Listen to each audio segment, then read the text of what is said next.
दबाव बहुत आसानी से इस्तेमाल किया जा सकता है। देखिए, दुनिया में न्यूक्लियर ताकत है। इस तरीके से तो हिंदुस्तान के पास भी न्यूक्लियर पावर है। अगर है कश्मीर के ऊपर हिंदुस्तान ने कब्जा कर लिया हुआ है, और सालमियत को क्या खतरा होगा।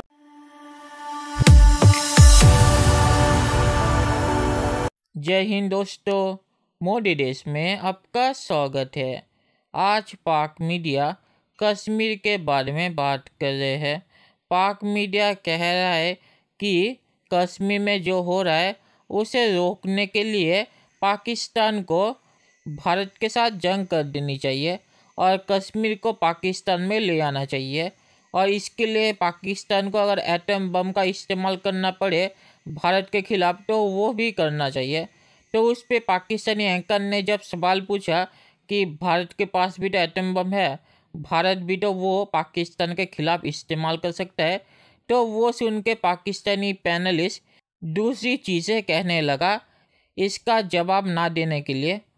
इस पाकिस्तानी पैनलिस्ट की बेवकूफ़ी देख के आपको बहुत ही मज़ा आएगा, तो इसे आप पूरा ज़रूर देखिएगा। तो चलिए और इंतज़ार न करके ये वीडियो देखते हैं। इस वक्त हमारे साथ प्रोग्राम में शामिल हुए हैं मोहम्मद अब्दुल्ला हमीद गुल, चेयरमैन तहरीक जवानान पाकिस्तान।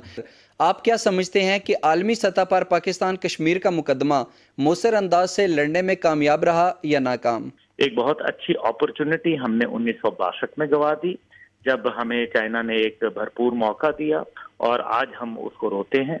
और मेरे ख्याल में आज से कुछ सालों के बाद हम ये जो लद्दाख के अंदर जो वक्त गुजरा, और ख़ास तौर पे चाइना की जो मुठभेड़ हुई उनके साथ, भारत के सिपाहियों के साथ, उस मौके को भी मेरे ख्याल में हम याद करेंगे। मुझे क्योंकि इसलिए इल्म है क्योंकि मैं चाइनीज जो लीडरशिप है उनके साथ बराह रास्त राब्ते में हूँ। लेकिन इस दौरान बहुत सारा पानी जो है वो पुलों के नीचे से बह रहा है, जिससे अवामुन नास बिलखसूस आज़ाद कश्मीर की रियासत के अंदर लोगों को जो है वो उकसाया जा रहा है पाकिस्तान के खिलाफ। हमें सियासी, सिफारती और इखलाकी के साथ अब अस्करी जो दबाव है उसको भी हमें इस्तेमाल करना पड़ेगा, क्योंकि जब तक हम ये नहीं करेंगे तो हमारा जो बुनियादी मकसद, जिसके लिए कायदे-आज़म ने कहा कि 1000 साल की जंग हम लड़ने के लिए तैयार हैं, अस्करी दबाव को तो किस तरह से इस्तेमाल किया जा सकता है?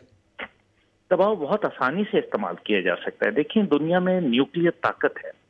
न्यूक्लियर का मकसद हर किसी ये नहीं होता कि आप न्यूक्लियर को इस्तेमाल कर लेते हैं, लेकिन न्यूक्लियर को आप एक दबाव के लिए, एक डेटरेंस के तौर पर जो है वो यूज कर। वो तो पाकिस्तान की पॉलिसी है कि अगर हमारी सालमियत को खतरा हुआ तो हम जोहरी हथियार इस्तेमाल करने से नहीं हिचकिचाएंगे। इस तरीके से तो हिंदुस्तान के पास भी न्यूक्लियर पावर है।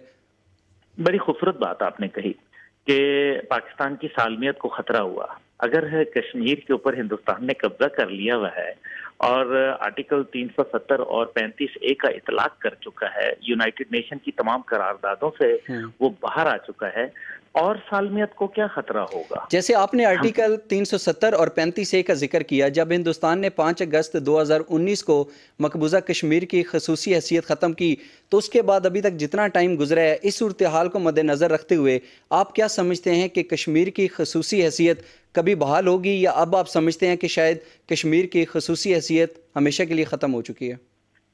देखें, उम्मीद तो कायम रखनी चाहिए, लेकिन जो हालात नजर आ रहे हैं और जो हिंदुस्तान का मूड है और जो इंटरनेशनल उसको आशीर्वाद हासिल है, खास तौर पे अमेरिका की, तो उससे तो मेरे ख्याल है कि जो खसूसी हैसियत है वो अब दोबारा जो है वो मुझे तो नहीं नजर आ रही, क्योंकि ये इत्तफाक राय से हुआ है। इसके अंदर ऑपोजिशन की पार्टियां जो है भारत के अंदर वो भी साथ मिल गई। एक आखिरी सवाल पूछना चाहूँगा। गोया के दहशतगर्दी के खिलाफ जंग में पाकिस्तान ने बेशुमार कुर्बानियाँ दी, लेकिन इसके बावजूद पाकिस्तान को दहशतगर्दी का एपी सेंटर और हिंदुस्तान को दहशतगर्दी का विक्टिम समझा गया। लेकिन मौजूदा सूरत हाल को मद्देनज़र रखते हुए क्या ये कहा जा सकता है, आप कश्मीर की बात करें या दहशतगर्दी के खिलाफ जंग की, मजमूई तौर पर पाकिस्तान तहरीक इंसाफ की खारजा पॉलिसी साबका हुकूमतों की निस्बत बेहतर है? क्या ऐसा कहना दुरुस्त होगा? नहीं, मैं नहीं समझता कि खारजा पॉलिसी दुरुस्त है या बेहतर है, क्योंकि अगर अरब ममालिक के साथ आपकी जो सरदमहरी जो आपके मामलात में आई, इसी तरीके से यूरोप के साथ आप दूर हुए, अमेरिका के साथ आपकी जो है हालात ख़राब हुए, अफगानिस्तान जो है वो आपके खिलाफ खड़ा हो गया, कश्मीर जो है वो आपके हाथ से निकल गया, और इसी तरीके से चीन आपसे दूर हो रहा है, तो मैं इसको क्या बेहतरीन कामयाब पॉलिसी खारजा जो है वो पॉलिसी करार नहीं मैं दिया तो जा करार सकता। नहीं दे सकता इसको बिल्कुल, क्योंकि बहरहाल खारजा पॉलिसी होनी चाहिए, खारजी पॉलिसी नहीं होनी चाहिए। हम जब अपनी मिल्लत पर कयास अक़वाम मगरिब से करेंगे तो हमारे साथ यही होगा। लेकिन जब इसलिए आपके हमें माली मफादात और आपकी मुआशी सूरत-ए-हाल कमज़ोर हो, माली मफादात दुनिया के दीगर ममालिक के साथ जुड़े हों, तो इस सूरत-ए-हाल के अंदर आज़ादाना खारजा पॉलिसी कैसे बनाई जा सकती है? अरे मेरे भाई, ऐसा नहीं हुआ करता।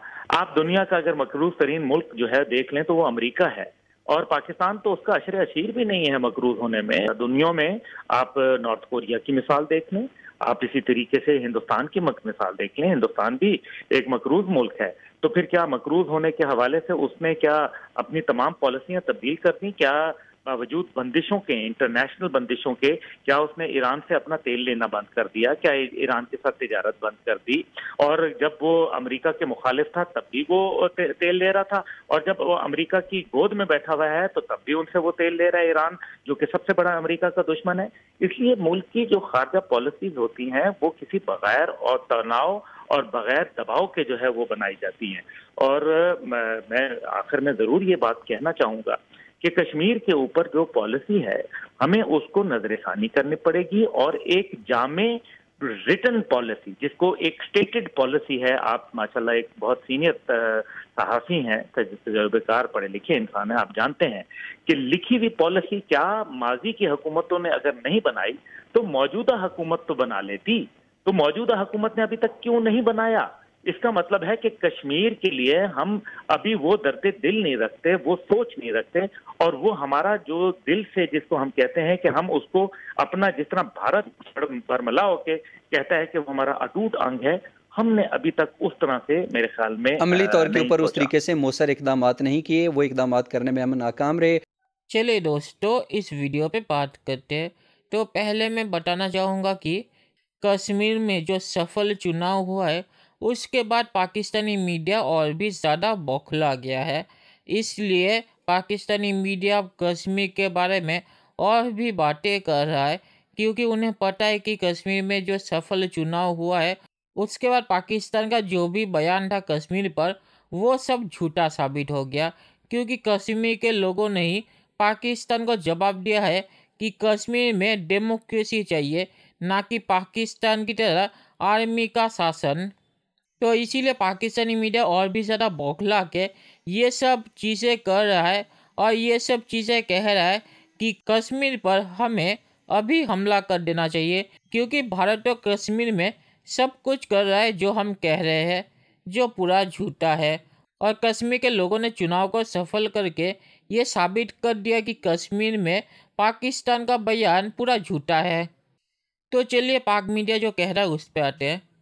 पाकिस्तान जो कह रहा है कि चाइना ने लद्दाख में जो किया है उसका फ़ायदा उठा के पाकिस्तान को अब कश्मीर में हमला करना चाहिए और कश्मीर को भारत से ले लेना चाहिए।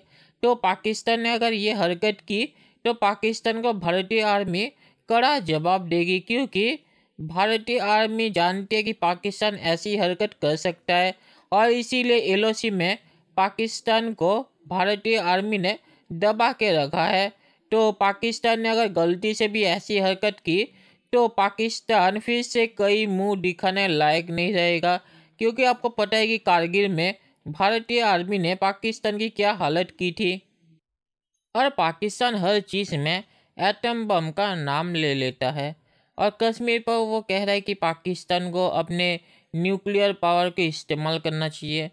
तो वो पाकिस्तान कैसे करेगा, क्योंकि पाकिस्तान ने अगर कश्मीर पे एटम बम से हमला किया तो भारत भी उसका कड़ा जवाब देगा और पाकिस्तान को तबाह कर देगा। और जो ये पाकिस्तानी एनालिस्ट ने कहा है कि कश्मीर तो पाकिस्तान का ही हिस्सा है, तो कश्मीर पर भारतीय आर्मी ने जो कब्जा करके रखा है पाकिस्तान के मुताबिक, पाकिस्तान तो ऐसी कहानी बनाता रहता है, तो कश्मीर पर पाकिस्तान एटम बम यूज़ कर सकता है, क्योंकि पाकिस्तान के मुताबिक कश्मीर पर भारत ने कब्जा करके रखा है। तो वैसे तो भारत भी वो कर सकता है, भारत तो कर कहेगा कि पीओके और बलूचिस्तान पे पाकिस्तान ने कब्जा करके रखा है और वो भारत की ज़मीन है, तो भारत उसे बचाने के लिए अपने एटम बम का यूज़ कर सकता है। तो पाकिस्तान अगर इस रास्ते पर चला तो पूरा पाकिस्तान नहीं बचेगा। तो पाक मीडिया ने सही किया उस पैनलिस्ट को ये बता के कि भारत के पास भी एटम बम है और पाकिस्तान ने अगर ऐसी कोई हरकत की तो भारत भी उसका कड़ा जवाब देगा। और पाक मीडिया जो ये सपना देख रहा है कि कश्मीर में आर्टिकल 370 मोदी सरकार वापस ले लेगी, ये सपना ही रहेगा, क्योंकि ऐसा कभी होने वाला नहीं है। पाकिस्तान अगर सड़कें पर भी खड़ा हो जाए तब भी मोदी सरकार आर्टिकल 370 वापस नहीं लेगी। आर्टिकल 370 कश्मीर से हट गया है और वो कभी भी वापस नहीं आएगा। तो पाकिस्तान जो सपना देख रहा है ये सपना ही रहेगा। और पाकिस्तान ने जो कहानी बनाई है कि आर्टिकल 370 मोदी सरकार वापस नहीं लेगी क्योंकि भारत को अमेरिका का समर्थन है, ये गलत है। भारत को अगर अमेरिका का समर्थन नहीं भी होता तब भी कश्मीर से आर्टिकल 370 मोदी सरकार उठा लेती, क्योंकि ये मोदी सरकार का वादा था इलेक्शन से पहले। तो पाक मीडिया का ये बयान कि अमेरिका का समर्थन है और इसीलिए मोदी सरकार ने आर्टिकल 370 रिमूव किया है कश्मीर से, ये बिल्कुल ही झूठा है।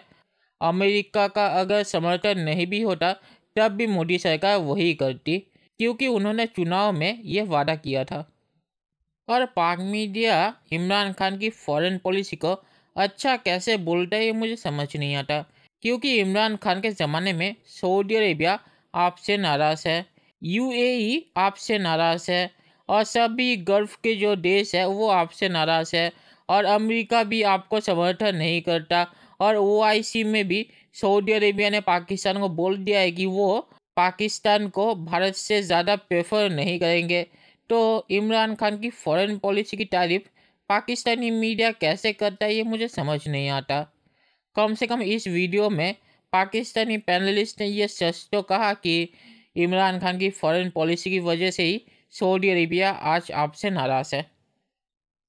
और आखिर में मैं ये कहूँगा कि पाकिस्तान जो है कश्मीर के बारे में रोज़ाना रोता रहता है, तो कश्मीर तो पाकिस्तान को कभी मिलने वाला नहीं है। तो पाकिस्तान कश्मीर पर कितना भी रो ले तो इससे कोई फ़ायदा नहीं होगा, क्योंकि कश्मीर तो भारत का ही हिस्सा है और भारत का ही हिस्सा रहेगा। तो पाकिस्तान को कश्मीर पर बातचीत ना करके पाकिस्तान में जो कुछ हो रहा है उस पर बातचीत करना चाहिए, क्योंकि अगर पाकिस्तान कश्मीर पर ही पड़ा रहा तो अपने पास जो देश है उसे भी वो खो देगा। तो चलिए देखते हैं कि फ्यूचर में क्या होता है। दोस्तों ये वीडियो देखने के लिए बहुत बहुत शुक्रिया और हमारे चैनल को सब्सक्राइब करना मत भूलिएगा। Thank you very much.